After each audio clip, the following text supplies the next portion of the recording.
have a lot of work to do. I don't think this is a good idea. What are you, some kind of scaredy cat afraid of heights? I'm not afraid. Well, then get on up here. I need that hammer. I just don't think this is safe. Safe schmafe. What could possibly go wrong?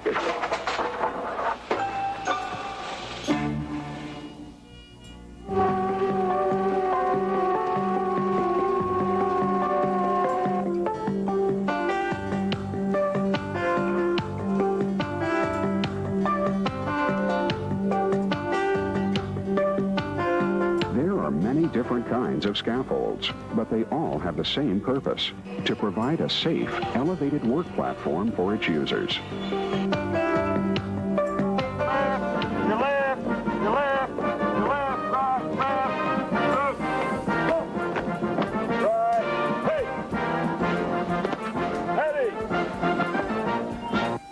In this program, we are going to cover some basic requirements which apply to you as a user of scaffolds, no matter which type you work from. But to help you understand the requirements, we need to first distinguish among the different types of scaffolds. Scaffolds generally fall into one of two classes: supported scaffolds and suspension scaffolds. Supported scaffolds include metal tube and coupler scaffolds, wood pole scaffolds, prefabricated metal frame scaffolds, which usually have wheels or casters so they can be moved from place to place, and more simple pump jack and ladder jack scaffolds. Suspension scaffolds are suspended by fiber or wire ropes from an overhead structure. They can have one rope, like a bosun's chair or work cage, or have two or more ropes, like scaffolds used for exterior building maintenance. To help assure the safety of workers on scaffolds, detailed standards and regulations for their design and use have been developed by various organizations. It is very important that these regulations and standards are closely followed. In this program, we're going to focus on the safety requirements which apply no matter what type of scaffold you use. This includes who can design and build a scaffold, things you should look for before getting on a scaffold, fall protection requirements, and some general safety procedures about working from scaffolds. However, it is also critical that you have additional training on the specific type of scaffold you work on. This training should cover procedures for proper use, maximum intended load, handling materials on the scaffold, and recognizing potential hazards. And if you are involved in erecting, disassembling, moving, operating, repairing, maintaining, or inspecting a scaffold, further training is also required. Okay, let's start at the beginning. The first thing that any scaffold user has to be concerned about is how the scaffold is designed and constructed. A high percentage of scaffold-related deaths and serious injuries occur when scaffolds or their components fail.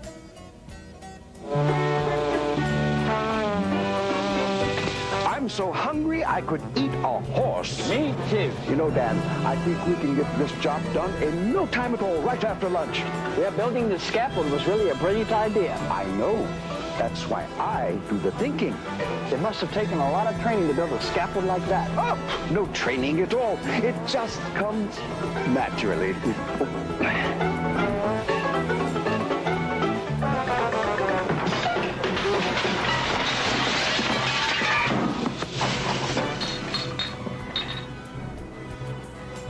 Scaffolds must be designed by qualified persons to meet strict criteria established by standard setting and regulatory bodies. The basic design requirement is that scaffolds be able to support their own weight and at least 4 times the maximum intended load. Additionally, the ropes and connecting hardware on suspended scaffolds must be capable of supporting at least 6 times the maximum intended load. The specific requirements for designing scaffolds are more complex. They include size and spacing requirements for vertical, horizontal, and diagonal members depending on the scaffold height and weight to be supported. The bottom line is clear. Don't design a scaffold unless you are qualified to do so. And this includes adding to the scaffold's working height. You are not permitted to do so unless you are qualified. Erecting, moving, dismantling, or altering scaffolds must also be done under the direction of a qualified, competent person. A competent person is an individual who is capable of identifying existing and predictable hazards associated with the scaffold or work on it, and has the authority to take prompt corrective measures when necessary. All scaffolds must also be inspected for visible defects by a competent person before each work shift and after any event which could affect the scaffold's ability to support a load. However, never just rely on others to make sure the scaffold is safe. After all, it's your life on the line.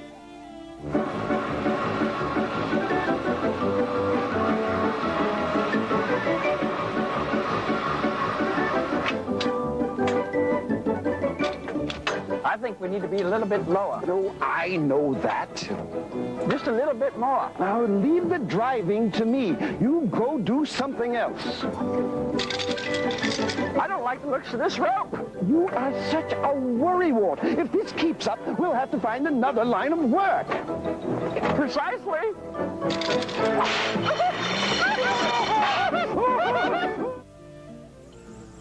Scaffolds should be continually checked for defects. Here are some things you should look for. First, the upright supports and horizontal members of supported scaffolds must be square and level. Then, make sure all cross and diagonal bracing is in place and securely attached. Supported scaffold poles, legs, posts, frames, and uprights must sit on base plates or other adequate firm foundation to avoid settling or shifting. Supported scaffolds with a height-to-base ratio of more than 4:1 must be restrained from tipping by guying, tying, bracing, or other equivalent means. For certain types of scaffolds, this means tying into the building or structure, or for others it means adding outrigger frames. Some agencies have an even stricter height-to-base ratio of 3:1. Because suspended scaffolds can swing and move in the wind, the platform should also be secured against swaying. Let's focus now on the part of the scaffold you are in constant contact with while working, the platform. The basic requirement for platform planks is the same for the entire scaffold. They must be able to support their own weight and 4 times the maximum intended load. When wood planks are used, make sure they are scaffold grade, appropriate for the load and length of the span. Say, where did you get these new planks? They're not new. What'd you say about the zoo? Not zoo, new. These planks are sort of old. Cold? You got a chill? No, these planks had a few cracks in them, so I painted them. Cracks? Wally, don't you think you should use the ladder? Check each plank prior to use to be sure the plank is not warped, damaged, or otherwise unsafe. Planks cannot be painted or otherwise have the top or bottom surfaces obscured to make it difficult to notice defects. And make sure you always take good care of wood planks. When overstressed, they can fail later under lighter loads. For example, dropping planks to the ground when dismantling a scaffold, or using them as a ramp can weaken them or cause cracks. It is best for planks to be stored indoors and stacked so air can circulate around them. Planks stored outdoors can decay from moisture and insect attack, especially if kept under a tarp. Scaffold platforms must be fully planked between the front uprights and the guardrail supports. Platforms and walkways must be at least 18 inches wide and placed or secured so they will not slip out under pressure. Fall protection is the next major issue for scaffold users. The rule is simple. If you are on a scaffold more than 10 feet above a lower level, you must be protected.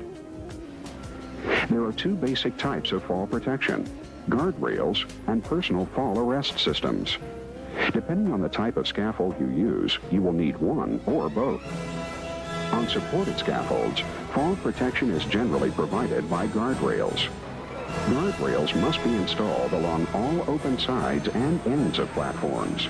This includes the front edge of the platform, unless it is less than 14 inches in most cases from the face of the work. That's good, Dan. Just a little farther. But it's so far, I don't think I can reach it. You can reach it. Now go ahead. Just a little bit But more. I'm afraid I'm going to fall. You're not going to fall. Now just a little more. Here, give it to me. If things are going to be done correctly around here, I have to do them myself. Aren't you afraid you're going to fall? I'm not going to fall. Watch this.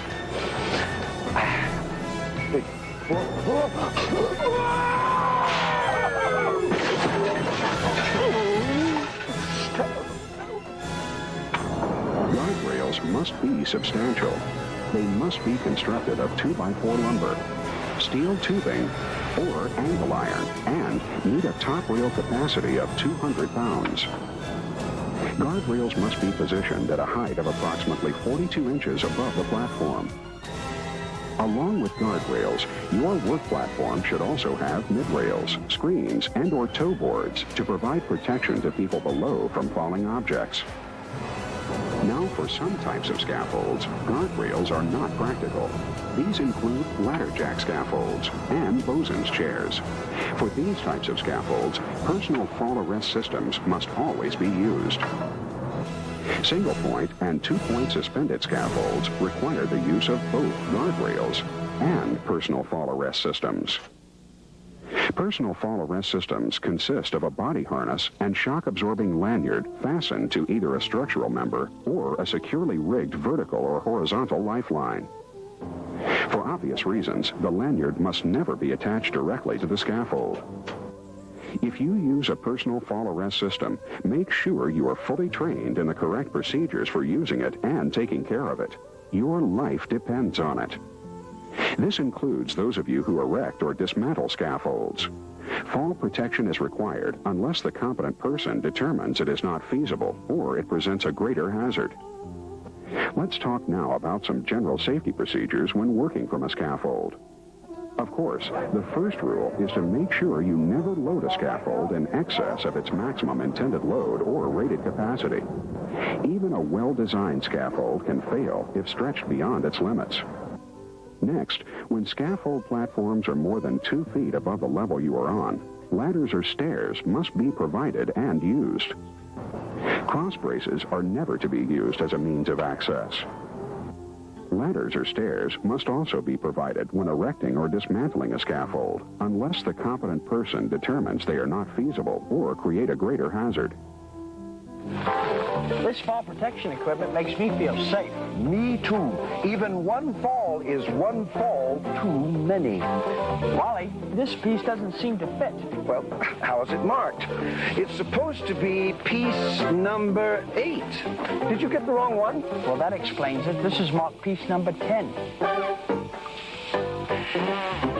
Here, give that to me. Do I have to do everything myself? Watch out for the power line. Whenever working from heights or handling tools over your head, you have to be concerned about the presence of overhead electrical lines. Sometimes people forget to look or forget they are there. Well, don't forget. Many people are killed each year from contact with overhead power. Make sure you always survey the work area for overhead power lines prior to starting any overhead work or work from elevated surfaces. If you do have to work in the vicinity of power lines, make sure you follow regulations for safe clearances. Scaffolds should not be moved until all unattached materials and tools have been cleared from the platform. While regulations permit a worker to remain on the scaffold while it is being moved under certain conditions, it is just not a good idea. Before rolling the scaffold, make sure you have sufficient help and you survey the area for any holes or obstacles, changes in grade, and overhead obstructions. When acids or other corrosive substances are used from a scaffold, ropes must be shielded, treated, or be made of a material that will not be damaged if it comes into contact with the substance being used. Similarly, when heat-producing processes like welding, burning, riveting, or open flame work are conducted on a scaffold, suspension ropes must be shielded. If you arc weld from a metallic suspended scaffold, there are specific insulation and grounding safeguards required. If you do this kind of work, make sure you know the requirements. Work should not be conducted from a scaffold during storms or high winds unless a competent person has determined that it is safe for employees to be on the scaffold and the employees are protected by a personal fall arrest system or windscreens. You should also never work on scaffolds covered with snow, ice, or other slippery materials except as necessary for removal of such materials. Well, is it here? Of course it's here, somewhere. I thought I told you to take everything we need today and put it up here. I did. Well, don't just stand there. Do something to help me. Wally, is it break time? Don't be silly. We just took a break. Then why is Charlie taking a nap?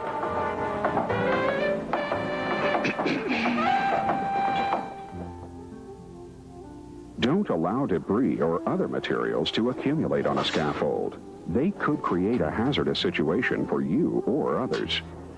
Finally, don't get on a scaffold if your physical condition is such that you feel dizzy or unsteady in any way. So that's it. Scaffold safety. Don't become a victim of a scaffold fall. Make sure the scaffold is safe. Know what you are doing. Protect yourself and be alert to hazards. Remember, Cracks! Jump for the power line. Me. Safe schmafe. What could possibly go wrong?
لا تنسوا الإعجاب بالفيديو والاشتراك في القناة تشجيعا لنا لنستمر بنشر المزيد إن شاء الله.